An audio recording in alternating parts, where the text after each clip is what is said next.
Hello दोस्तों। तो आज हम कवर करने जा रहे हैं चिल्ड्रन एजुकेशन अलाउंस वाला चैप्टर। चिल्ड्रन एजुकेशन अलाउंस जो है ये चिल्ड्रन एजुकेशन असिस्टेंस एक गवर्नमेंट एम्प्लॉय को मिलती है in the form of children education allowance and hostel subsidy के रूप में। ठीक है। ये जो चिल्ड्रन एजुकेशन अलाउंस है ये विदाउट एनी पे लिमिट सारे एम्प्लॉयज को बिना किसी का पे के भेदभाव के उनको सेम मिलता है, इंक्लूडिंग जो एम्प्लॉय हमारे डेपुटेशन पे आते हैं उनको भी, और जो जो फॉरेन सर्विसेज में है इवन उनको भी चिल्ड्रन एजुकेशन अलाउंस दिया जाता है फॉर द एलिजिबल असिस्टेंट्स। ठीक है। इसकी एडमिसिबिलिटी में हम देखेंगे कि चिल्ड्रन एजुकेशन अलाउंस को अवेल करने के लिए इसकी असिस्टेंस की अवेलेबिलिटी के रूल्स क्या हैं, कंडीशंस क्या हैं। तो चिल्ड्रन एजुकेशन असिस्टेंस जो है ये जो दो एल्डेस्ट सर्वाइविंग चिल्ड्रन है गवर्नमेंट सर्वेंट के, ये उसके दो एल्डेस्ट सर्वाइविंग चिल्ड्रन को मिलते हैं। However the number of children can exceed two, मतलब दो से ज्यादा भी उसके चाइल्ड हो सकते हैं इन केस अगर जो फर्स्ट चाइल्ड है उसके बाद जो सेकंड चाइल्ड हुआ, अगर सेकंड चाइल्ड की बर्थ में अगर ट्विंस या मल्टीपल बर्थ्स होती हैं तो ये तीन या तीन से ज्यादा को भी मिल सकता है, दो से ज्यादा को भी मिल सकता है, तीसरे चाइल्ड को भी मिल सकता है इन केस जो सेकंड चाइल्ड जब बॉर्न हो रहा था तो वहां पे उनको ट्विंस हुए या ट्विंस से ज्यादा बच्चे हुए, तो इन केस में दो से ज्यादा भी मिल सकता है। या फिर अगर किसी गवर्नमेंट सर्वेंट ने अपने स्टेरिलाइजेशन का ऑपरेशन कराया, ऑपरेशन कराने के बाद भी अगर कोई बच्चा हो जाता है, इन केस उसको फर्स्ट इंस्टेंस ऑफ फेलियर, जब ये उसको फर्स्ट इंस्टेंस ऑफ फेलियर आया उस केस में उसके थर्ड चाइल्ड को भी मिलता है ये, beyond the usual two children, but usually ये दो एल्डर सर्वाइविंग चिल्ड्रन को ही मिलता है। ठीक है। उसके बाद हम देखते हैं कि the child must be up to 20 years age, तो चाइल्ड की 20 साल तक की एज होनी चाहिए। 20 साल से ज्यादा की एज वालों को की एलिजिबिलिटी से वो बाहर हो जाते हैं, और मिनिमम में कोई एज नहीं है, मैक्सिमम मिनिमम 0 एंड मैक्सिमम 20। ठीक है। और इन केस ऑफ दिव्यांग child 22 years in case of दिव्यांग चाइल्ड। ठीक है। अगर कोई भी चाइल्ड मान लीजिए कि उसने तो उसके 20 ईयर कंप्लीट हो गए एंड उसका 12th अभी पास नहीं हुआ तो इन केस उसको नहीं मिलेगा, एंड ये मिलता है till the time if the child passes 12th class, जो भी 20 साल या 12th क्लास से अर्लियर हो जाएगा। मान लीजिए कि किसी चाइल्ड ने 12th क्लास पास कर दिया एट द एज ऑफ 17, तो ये नहीं है कि उसकी 20 ईयर है तो वो फिर भी एलिजिबल है, नहीं। जैसे ही उसने 12th क्लास पास की तो ये उस गवर्नमेंट सर्वेंट को उस पर्टिकुलर चाइल्ड के रिगार्डिंग उसको असिस्टेंस नहीं मिलेगा। तो इन केस चाइल्ड का या तो 20 साल होना चाहिए, 20 साल से कम होना चाहिए, या 12th कंप्लीट होना चाहिए। 12th जैसे ही कंप्लीट हो जाएगा तो उसको चिल्ड्रन एजुकेशन असिस्टेंस स्टॉप हो जाएगी। ठीक है। और ये जो असिस्टेंस है children education assistance can be availed for a child from class nursery से लेकर 12th क्लास तक के अवेल कर सकते हैं।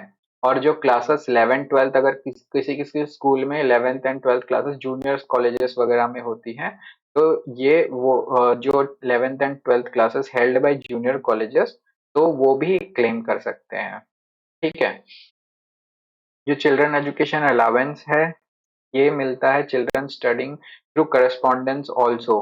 ठीक है। जो भी अगर कोई करस्पॉन्डेंस से या डिस्टेंस से पढ़ रहा है, इफ तो children education allowance in case of child studying through correspondence and distance उस केस में भी मिलता है। ठीक है। Children education allowance in respect of child studying from class before class 1। ठीक है। तो ये फर्स्ट क्लास 1 से लेकर क्लास 12 तक तो मिलता ही मिलता है, प्लस दो क्लासेस पहले क्लास 1 से पहले कोई भी दो क्लासेस जैसे एलकेजी या यूकेजी या नर्सरी या एलकेजी कोई भी दो क्लासेस का उसको मिलेगा फॉर द। ठीक है।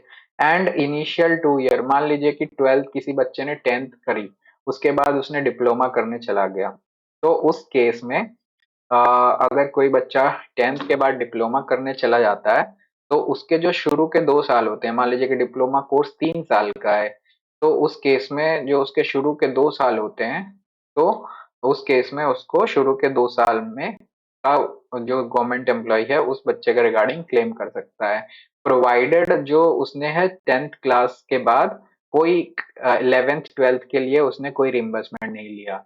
अगर मान लीजिए किसी बच्चे ने 11th 12th का रिम्बर्समेंट ले लिया, 11th 12th का रिम्बर्समेंट किसी एम्प्लॉय ने अपने बच्चे के रिगार्डिंग ले लिया, उसके बाद में वो पॉलिटेक्निक में कोई कोर्स या डिप्लोमा कोर्स कर रहा है 12th करने के बाद में, इन दैट केस उसको वो असिस्टेंस नहीं मिलेगी।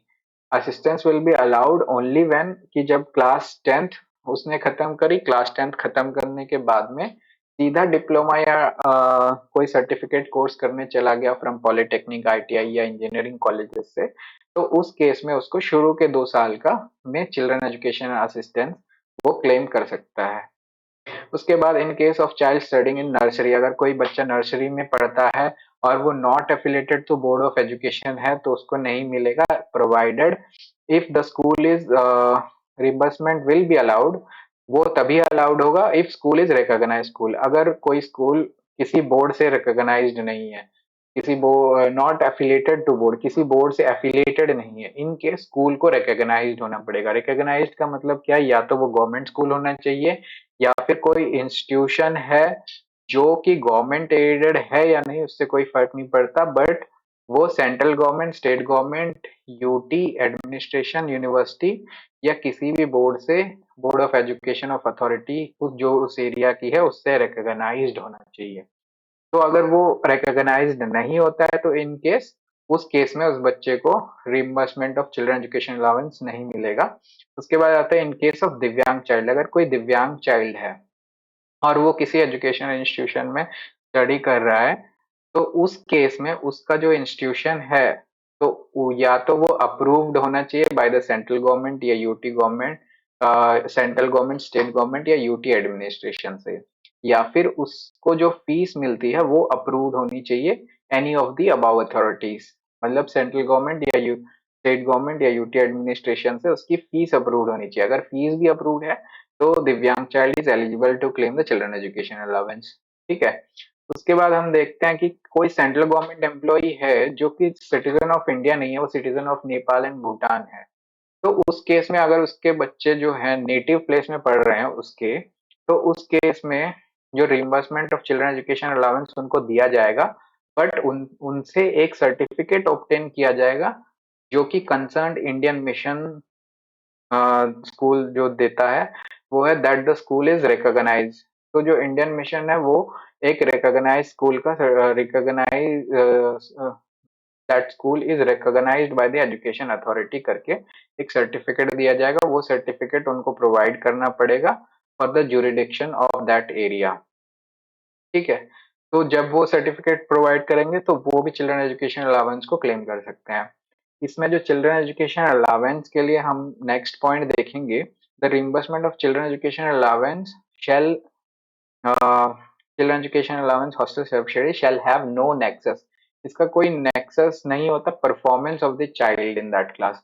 मतलब अगर कोई बच्चा फेल हो गया, तो उस केस में उसका चिल्ड्रन एजुकेशन अलाउंस स्टॉप नहीं होगा, उसको उस क्लास के लिए अगेन चिल्ड्रन एजुकेशन अलाउंस मिलेगा। हमने कंडीशन देखी थी कि चिल्ड्रन एजुकेशन अलाउंस जब 20 साल तक के बच्चे को मिलता है and maximum up to 12th class, तो सेम क्लास के लिए उसको दोबारा भी चिल्ड्रन एजुकेशन अलाउंस रिम्बर्स किया जाएगा अगर वो फेल हो जाता है, in the case of in the case if child is fail. ठीक है। तो उसका उस ऐसा नहीं है कि चिल्ड्रन एजुकेशन अलाउंस स्टॉप कर दिया जाएगा। तो बच्चे की परफॉर्मेंस से चिल्ड्रन एजुकेशन अलाउंस का कोई लेना देना नहीं। ठीक है। अगर चिल्ड्रन एजुकेशन, नेक्स्ट पॉइंट में हम देखते हैं, चिल्ड्रन एजुकेशन अलाउंस उस केस में भी दिया जाएगा अगर एम्प्लॉय किसी ड्यूटी पे, एम्प्लॉय को भेजा गया है किसी टेम्पररी ट्रांसफर पे भेजा गया है। ठीक है। और या फिर एम्प्लॉय छुट्टी पे है, इंक्लूडिंग एक्स्ट्राऑर्डिनरी लीव ली हुई है, या फिर एम्प्लॉय सस्पेंडेड है, उस केस में भी चिल्ड्रन एजुकेशन अलाउंस उसको मिलेगा, उस एम्प्लॉय को मिलेगा उसके बच्चे के रिगार्डिंग। बट अगर वो employ, but not for the period of dies non, अगर उस एम्प्लॉय की जो लीव वाला पीरियड है अगर वो डाइज नन है, तो उस केस में उस एम्प्लॉय को चिल्ड्रन एजुकेशन अलाउंस नहीं मिलेगा। ठीक है। If employ dies while in service, अगर कोई एम्प्लॉय सर्विस के दौरान उसकी मृत्यु हो जाती है, तो उस केस में चिल्ड्रन एजुकेशन अलाउंस कंटिन्यू रहेगा। ठीक है। कब तक कंटिन्यू रहेगा? तो ये उस समय तक कंटिन्यू रहेगा जब तक अगर वो एम्प्लॉय जीवित रहता, तब तक उस एम्प्लॉय के बच्चे को मिलता। मतलब मान लीजिए कि अगर उसका बच्चा 6th क्लास में है और उस एम्प्लॉय की डेथ हो जाती है, तो जब तक उसका बच्चा 12th क्लास करता, तब तक उस एम्प्लॉय की फैमिली को चिल्ड्रन एजुकेशन अलाउंस मिलता रहेगा।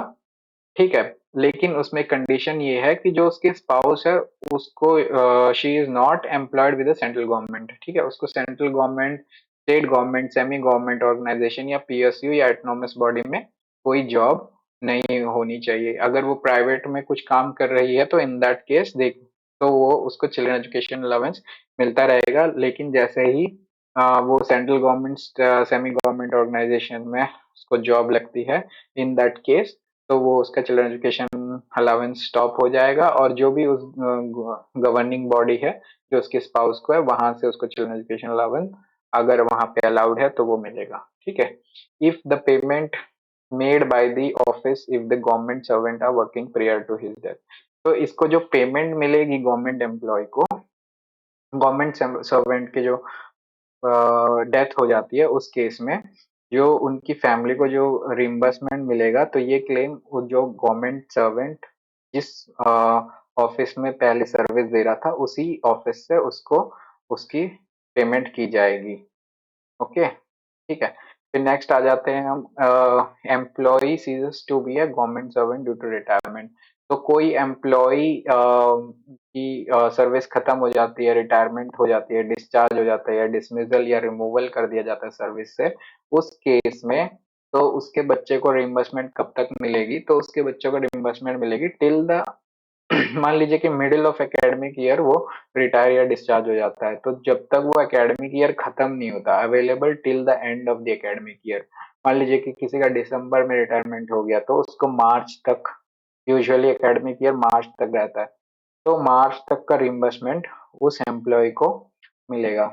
The payment shall be made, तो पेमेंट कहाँ से मिलेगी? जहाँ पे वो, जिस ऑफिस से वो एम्प्लॉय लास्ट रिटायर हुआ है, उसी ऑफिस से उसको पेमेंट प्रोवाइड की जाएगी, प्रोवाइडेड जो भी उसने कंडीशन फुलफिल करनी है उसके रिगार्डिंग। ठीक है, उसके बाद अगर दोनों पेरेंट, किसी बच्चे के दोनों पेरेंट गवर्नमेंट सर्वेंट है, तो उस केस में उसको चिल्ड्रन एजुकेशन अलाउंस किसी एक पेरेंट के इसमें क्लेम कर सकते हैं। Both the parents can not claim the children education allowance for the same child. ठीक है, कोई भी एक पेरेंट क्लेम करेगा चिल्ड्रन एजुकेशन अलाउंस।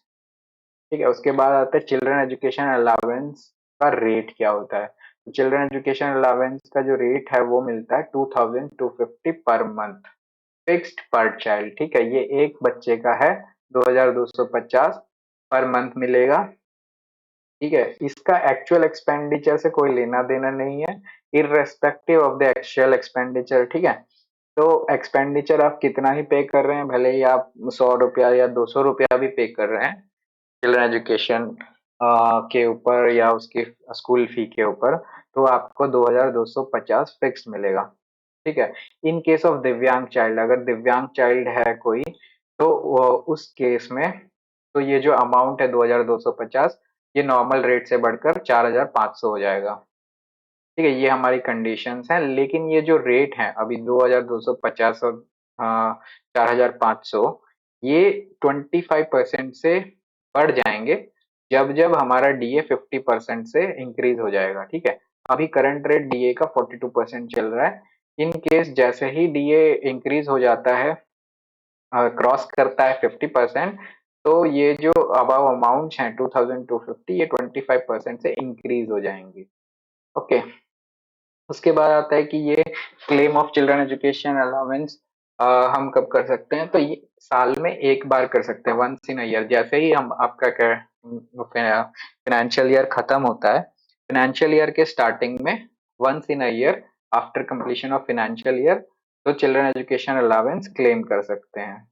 ठीक है, once in year after completion of financial year. ठीक है, उसके बाद रिम्बर्समेंट क्लेम करने के लिए आपको क्या देना पड़ेगा? तो आपको एक सर्टिफिकेट प्रोड्यूस करना पड़ेगा हेड ऑफ इंस्टीट्यूशन, मतलब जो स्कूल है उसके प्रिंसिपल से एक सर्टिफिकेट लेना पड़ेगा, जिसमें चाइल्ड उस स्कूल में आपका चाइल्ड जो पढ़ता है, उसने प्रीवियस ईयर उसमें प्रिंसिपल कंफर्म करके देगा कि प्रीवियस एकेडमिक ईयर में आपका चाइल्ड उनके स्कूल में पढ़ता था। अगर ये सर्टिफिकेट आप ऑब्टेन नहीं कर पाते हैं इन केस, तो आपको एक self attested copy of report card लगानी पड़ेगी अपने बच्चे की, और सेल्फ अटेस्टेड फी रिसिप्ट इंक्लूडिंग ई फी रिसिप्ट, जो अगर आपने कुछ ऑनलाइन पे किया है तो ऑनलाइन की ई फी रिसिप्ट देनी पड़ेगी। ठीक है, जिसमें आपने उसमें इंडिकेट हुआ होगा कि आपने एंटायर एकेडमिक ईयर की फी जमा की हुई है।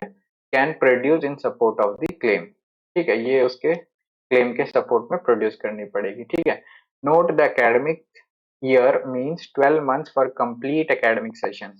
ठीक है, academic year means 12 months for complete academic session. उसके बाद आ जाते हैं hostel subsidy. Hostel subsidy is admissible.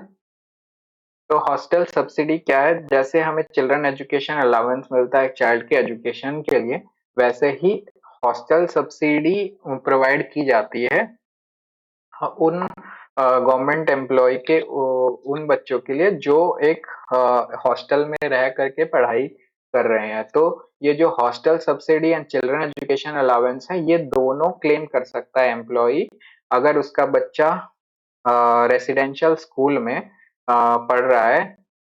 और तो वो इवन चिल्ड्रन एजुकेशन अलाउंस भी क्लेम कर सकता है उस बच्चे के रिगार्डिंग, एंड हॉस्टल सब्सिडी भी क्लेम कर सकता है। ठीक है, तो हॉस्टल सब्सिडी कितनी होती है? Hostel subsidy is admissible up to 6,750। जो हमने पढ़ा था कि चिल्ड्रन एजुकेशन अलाउंस है, यहाँ पे है कि एक फिक्स रेट है 2,250 आपको मिलेगा इररेस्पेक्टिव ऑफ कितना भी एक्चुअल एक्सपेंडिचर करें। But in case of hostel subsidy आपको मिलता है 6,750 for the expenditure incurred on boarding lodging. ठीक है, तो और ceiling of 6,750 which ever is lower.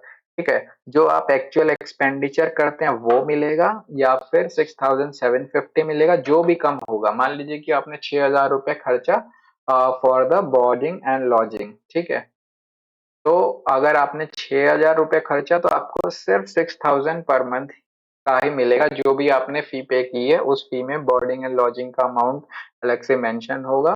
जो अमाउंट आपने मेंशन पे किया है, अगर वो 6,750 से कम है तो 6,750 आपको दिया जाएगा। ठीक है, और ये जो सीलिंग रेट है, ये रिवाइज हो जाएगा एवरी टाइम, 25% से बढ़ जाएगा जब जब डीए हमारा 50% से क्रॉस करेगा। तो अभी 42% है डीए हमारा, तो जब वो 50% इंक्रीज होगा तो ये हमारा सीलिंग जो है 6,750 की इंक्रीज हो जाएगी। ठीक है, अब आते हैं नेक्स्ट कंडीशन पे कि hostel subsidy is applicable only in respect of child studying in residential school. ठीक है, जो हॉस्टल सब्सिडी है ये उसी चाइल्ड को मिलेगी जो रेसिडेंशियल इंस्टीट्यूशन में पढ़ता है, और उसका जो एम्प्लॉय का जो रेसिडेंस है उससे 50 किलोमीटर दूर उसका एजुकेशन इंस्टीट्यूशन लोकेटेड है। ठीक है, 50 किलोमीटर दूर उसका एजुकेशनल इंस्टीट्यूशन लोकेटेड है एम्प्लॉय के रेसिडेंस से। ठीक है, और ये जो हॉस्टल सब्सिडी है ये once in a year allow है after completion of financial year. इसको क्लेम करने के लिए सेम हेड ऑफ डिपार्टमेंट से, जो इंस्टीट्यूशन के हेड ऑफ डिपार्टमेंट है, उन्हें से एक सर्टिफिकेट लेना पड़ेगा, जो सर्टिफिकेट में कंफर्म करेगा कि आपका चाइल्ड उस स्कूल में पढ़ता है।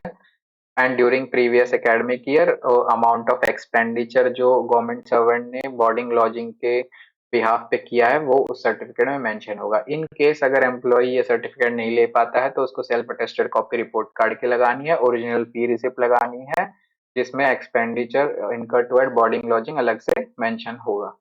ठीक है, और एकेडमिक ईयर मींस क्या होता है कि जो 12 months of completed academic session को हम एकेडमिक ईयर बोलते हैं। तो ये था हमारा हॉस्टल सब्सिडी का पार्ट। हॉस्टल सब्सिडी कितनी मिलती है और हमें उसको क्लेम करने के लिए क्या क्या करना है। एंड उसके बाद आ जाते हैं TA for children studying in outside headquarter. जो बच्चे बाहर रह के पढ़ाई कर रहे हैं रेजिडेंशियल स्कूल में, तो उनको ट्रैवलिंग अलाउंस दिया जाता है once in a calendar year during vacation. ठीक है, जब वेकेशन जब छुट्टियां पड़ती हैं तो उन्हें स्कूल प्लेस ऑफ स्टडी जहाँ पे वो पढ़ रहे हैं, रेसिडेंशियल स्कूल में या जिस भी स्कूल में जहाँ पे वो पढ़ रहे हैं, वहां से हेडक्वार्टर तक, जहाँ पे एम्प्लॉय स्टे कर रहा है, जहाँ पे एम्प्लॉय की ड्यूटी है, वहां तक। ठीक है। टू एंड फ्रो, आने और जाने का दोनों साइड का मिलता है। ठीक है, कितना मिलता है? तो ये है second class of fair bye rail at a student concessional rate, जो है nearest railway station of the school and the place of head employees headquarter. जो भी पास का रेलवे स्टेशन है, उस रेलवे स्टेशन से उस रेलवे स्टेशन तक का उनको second class fair of rail मिलता है। ठीक है। अगर वो प्लेस रेल से कनेक्टेड नहीं है तो उस केस में फेयर ऑफ ऑर्डिनरी बस मिलता है या lowest class in steamer, if the place is not connected by rail. Thank you.